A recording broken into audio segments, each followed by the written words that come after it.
మన దేశంలో నదులను తల్లితో సమానంగా పూజిస్తాం. గంగా, యమున, గోదావరి, కృష్ణ పేరేదైనా సరే అవి కేవలం నీటి ప్రవాహాలు కావు, మన నాగరికతకు ప్రాణాధారాలు. కానీ మనం ఒకవైపు నదులకు హారతులు ఇస్తూనే మరోవైపు వాటిని అత్యంత కిరాతకంగా చంపేస్తున్నామన్న కఠోర నిజం మీకు తెలుసా? అవును, మన కళ్ల ముందే నదులు ప్రాణాలు వదులుతున్నాయి. దీనికి ప్రధాన కారణం ఇసుక మాఫియా మరియు పర్యావరణం పట్ల మనకున్న తీవ్ర నిర్లక్ష్యం. అసలు నదుల అడుగున ఏం జరుగుతోంది? మన స్వార్థం కోసం ప్రకృతిని ఎలా నాశనం చేస్తున్నాం?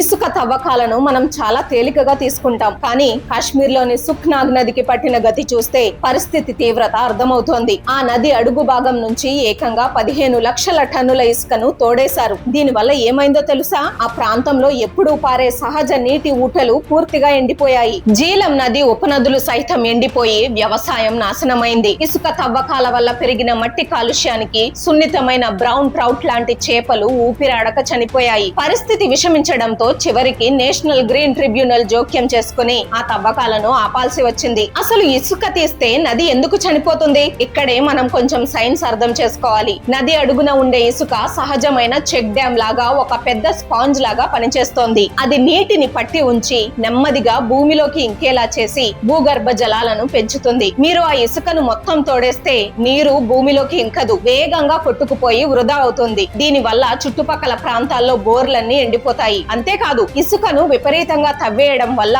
నది లోతు పెరిగిపోయి వంతెనల పిల్లర్లు బయటపడిపోతాయి. గతంలో హిమాచల్ ప్రదేశ్ లో వచ్చిన భయంకరమైన వరదల్లో వంతెనలు, రోడ్లు కుప్పకూలడానికి, చెట్లు నేల కొరగడానికి ప్రధాన కారణం ఈ అశాస్త్రీయమైన ఇసుక తవ్వకాలే. The root cause greed, mafia and loopholes. నీటి తర్వాత ప్రపంచంలో మనుషులు అత్యధికంగా వాడుతున్న వనరు ఏదైనా ఉందంటే అది ఇసుకే. భవనాలు, రోడ్లు, డ్యాంలు, ప్రతి నిర్మాణానికి ఇసుక కావాలి. డిమాండ్ పెరిగిపోయింది. కానీ ప్రకృతి ఇసుకను తయారు చేసే వేగం కంటే మనం దాన్ని తోడేస్తున్న వేగం 100 రెట్లు ఎక్కువగా ఉంది. గణాంకాలు చూస్తే మైండ్ బ్లాక్ అవుతుంది. నదులు సహజంగా ఇసుకను ఉత్పత్తి చేసే సామర్థ్యం కంటే హిమాలయ నదుల్లో 350% ఎక్కువ ఇసుకను తోడేస్తున్నారు. గంగా నది పరివాహక ప్రాంతంలో 480% ఎక్కువ తోడేస్తున్నారు. మన దక్షిణ భారతదేశంలోని దక్కన్ పీఠభూమి నదుల్లో 310% ఎక్కువ తోడేస్తున్నారు. అంటే ప్రకృతి మనకు 1 కేజీ ఇసుక ఇస్తుంటే మనం జేసీబీలు పెట్టి 4 కేజీల ఇసుకను లాగేస్తున్నాం. ఇంత జరుగుతున్నా చట్టాలు ఎందుకు ఆపలేకపోతున్నాయి? ఎందుకంటే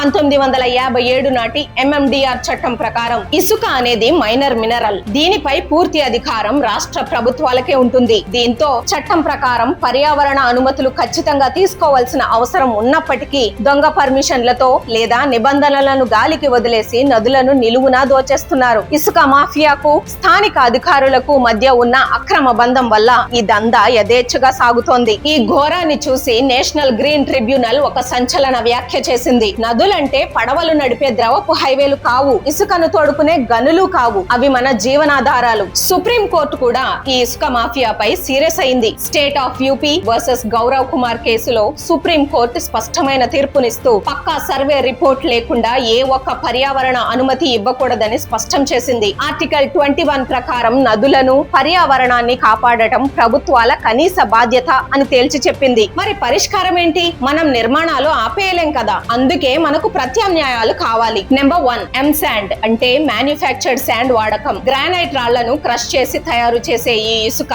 నది ఇసుక కంటే దృఢంగా ఉంటుంది మరియు ఇందులో మట్టి ఉండదు. నెంబర్ 2, వ్యర్థాల రీసైక్లింగ్. కూల్ చేసిన పాత భవనాల వ్యర్థాలను మళ్లీ ప్రాసెస్ చేసి నిర్మాణాల్లో వాడాలి. నెంబర్ 3, యూరోప్ మోడల్ విధానాలు. ఐరోపా దేశాల్లో లాగా ప్రభుత్వ నిర్మాణాల్లో ఖచ్చితంగా 30% ఎం శాండ్ మాత్రమే వాడాలనే కఠిన నిబంధన తీసుకురావాలి. నెంబర్ 4, టెక్నాలజీ అండ్ నిఘా. నదుల వద్ద డ్రోన్ల ద్వారా నిఘా పెట్టాలి. రవాణాకు RFID పాస్లు, జియో ఫెన్సింగ్ వాడాలి. నెంబర్ 5, గ్రామ సభలకు బాధ్యత. అన్నిటికంటే ముఖ్యంగా నదులను కాపాడుకునే బాధ్యతను స్థానిక గ్రామ పంచాయతీలకు, స్ప్రింగ్ ప్రొటెక్షన్ కమిటీలకు అప్పగించాలి. నదులు ఎండిపోతే వ్యవసాయం లేదు, వ్యవసాయం లేకపోతే ఆహారం లేదు. రేపు మనకు తాగడానికి గుక్కెడి నీరు కూడా దొరకదు. మనం కట్టే ఈ కాంక్రీట్ మేడలు మన దాహాన్ని తీర్చలేవు. గుర్తుంచుకోండి, నదులను చంపడం అంటే మనల్ని మనమే చంపుకోవడం. ఈ వీడియో చూసాక మీకేమనిపించింది? మీ ప్రాంతాల్లో జరుగుతున్న ఇసుక దందా గురించి, దాన్ని ఆపాల్సిన విధానం గురించి కింద కామెంట్స్ లో మీ అభిప్రాయాన్ని చెప్పండి. ఈ అత్యంత ముఖ్యమైన సమాచారం ప్రతి ఒక్కరికి తెలియాలి. కాబట్టి